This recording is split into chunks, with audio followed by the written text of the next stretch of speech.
Next part, I'm going to show you how to remove the tire from the rim, not just break down the bead. You're going to need 2 tire spoons, is what I call them. You take the first one, kick it in. That's in. You want to bring it up to this nub here, up against the rim, so you can use that as a fulcrum. Take the other one, about the same way. Okay, now you're going to take this tire bar and use it to bring up the tire. Take it, take the smaller one or the easier one out. Now you're just going to work your way around.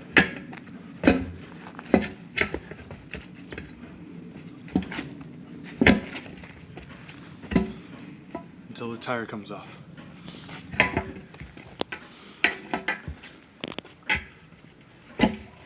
If you try taking too much tire, you're just going to end up fighting yourself on it. Just go little by little.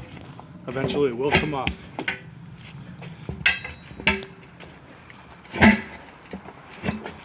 You can see that this nub right here actually stopped me from going too deep too. And that side's off, so I'm going to pull them out. I'm going to lift up the tire. I'm going to use the other side that's kind of flat and it has a little nub right there, notch. I'm going to do it from the side that I'm pulling the rim out of. So on this side, I'm going to pull out, feed it in. So with the notch, it's facing upwards. You're going to feed it into the other side of that rim, pull the rim back. And you're going to twist the bar so the notch is facing the rim now.